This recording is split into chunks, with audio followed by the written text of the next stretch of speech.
आतिफ हमारे मोहल्ले का लड़का था और वो अपनी जिंदगी का एक अजीब व गरीब वाक़या सुनाता था। आतिफ की शादी उसकी कज़न अनीला से हुई थी। ये वाक़या आतिफ की शादी वाली रात पेश आया था। जब आतिफ की शादी हुई तो वो बहुत खुश था। उसने पहली रात अनीला को गिफ्ट देने के लिए एक डायमंड की अंगूठी खरीदी। शादी की तकरीबा से फारिग होकर वो अपने कमरे में सुहागरात मनाने चला गया। अपने कमरे में दाखिल होते ही उसे अजीब खुशबू का एहसास हुआ। हर तरफ फूल थे। वो कमरे को बड़ी खूबसूरती से सजाया गया था। सामने बेड पर अनीला घूंघट लिए हुए बैठी थी। आसिफ मुस्कुराते हुए आगे बढ़ा और बेड पर अनीला से कुछ फासले पर बैठ गया और उसने अनीला से पूछा, कैसी हैं आप? अनीला ने जवाब दिया, मैं ठीक हूँ, आप सुनाएं कैसे हैं आप? आसिफ ने मुस्कुराते हुए कहा, तुम्हारे पास आकर बिल्कुल ठीक हो गया हूँ। ये कहकर आसिफ ने अनीला का हाथ अपने हाथों में लिया और मोहब्बत भरे अंदाज में बोला, क्या आप अपना घूंघट नहीं उठाएंगे? अनीला ने मुस्कुराते हुए कहा, मैं रोज़ाना खूबसूरत नहीं लगती। आसिफ ने अनीला का हाथ अपने होठों से लगाते हुए कहा, आप तो रोज़ाना प्यारी लगती हैं, आज तो कुछ ज़्यादा ही खूबसूरत लग रही हैं। अनीला ने दूध का एक गिलास उठाकर आसिफ को दिया। आसिफ दूध पीने लगा, लेकिन दूध का पहला घूंट मुंह में रखते ही उसे दूध का देखकर काफ़ी अजीब लगा। लेकिन उसने सारा गिलास खत्म कर दिया। फिर उसने अनीला का हाथ पकड़ा और कमरे की लाइट ऑफ कर दी और अनीला के साथ सुहागरात मनाने लगा और अनीला को प्यार करने लगा। पूरी शिद्दत से लज्जत की दुनिया में डूब गए। आसिफ और अनीला को प्यार करते 2 घंटे हो गए। आसिफ थक गया था, लेकिन अनीला मुतमईन नहीं हुई थी। वो बार बार आसिफ से लिपट रही थी। आसिफ मदहोश होकर बेड पर अनीला की गोद में लेट गया।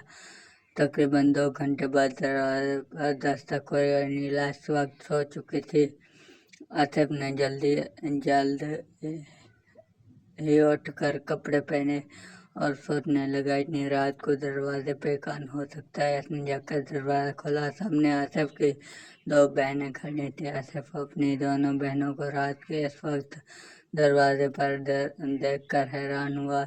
छोटी बहन ने आसिफ से पूछा, भाई आप यहाँ स्टोर रूम में क्या कर रहे हैं? आसिफ ने हैरानगी से अपनी बहन को देखा और कहा, यह स्टोर रूम नहीं है, ये मेरा कमरा है। आसिफ की बहन बोली, भाई इस स्टोर रूम में आपका कमरा इसके बराबर वाला है। आसिफ की बहन बोली, भाई आपको क्या हो गया? अनीला भाभी कमरे में आपका इंतज़ार कर रही हैं, आप आ जाएं अपने कमरे में। इसके बाद आसिफ की बहन वहाँ से चली गई। आसिफ ने शदीद हैरानगी से कमरे को देखा जहाँ वह सुहागरात मना चुका था। उसकी समझ में नहीं आया, अगर अनीला कमरे में है तो वो कौन है जिसके साथ इसने सुहागरात मनाई थी। आसिफ ने लाइट ऑन करके इस कमरे में देखा जहाँ इसने सुहागरात मनाई थी, लेकिन लाइट ऑन करने पर सदमे में आ गया। आसिफ तेजी से कलमा पढ़ते हुए इस कमरे से बाहर निकला और उस कमरे को बंद कर दिया। उसका सांस फूल चुका था। वो वहीं दरवाजे के पास खड़ा रहा, फिर बराबर वाले अपने कमरे में चला गया जहाँ बेड पर अनीला बैठी उसका इंतज़ार कर रही थी। अनीला ने सुर्ख जोड़ा पहना। आसिफ हैरान था कि वो कौन थी जिसके साथ इसने सुहागरात मनाई और वजह इसने दूध समझ कर पिया क्या था। आसिफ ये सोच कर खौफज़दा हो गया।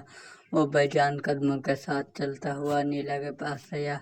उसके पास नीला को देने के लिए कुछ नहीं था, क्योंकि वो तोहफा तो जैनज़ादी को दे चुका था। आसिफ ने नीला से मुआवज़त किया और फिर बिना कोई बात किए वो सो गया। नीला आसिफ के रवैये पर हैरान, लेकिन आसिफ में उस रात इतनी जगह नहीं थी कि दोबारा असली अनीला के साथ सुहागरात मनाता। अगली सुबह उसने अनीला से मुआवज़त की और वो घर छोड़ने का फैसला किया क्योंकि आसिफ को यकीन हो गया था कि इस घर में आसिफ का साया है। आसिफ ने घर में इस वाक़ये का जिक्र नहीं किया लेकिन अपने दोस्तों को सुनाता था। आसिफ को यह वाक़या आज तक याद है और इस जिम्मेदारी के साथ आग रात वाला वाक़या अब तक ना भुला सका और वो दूध का लेकर उसे अब तक याद था।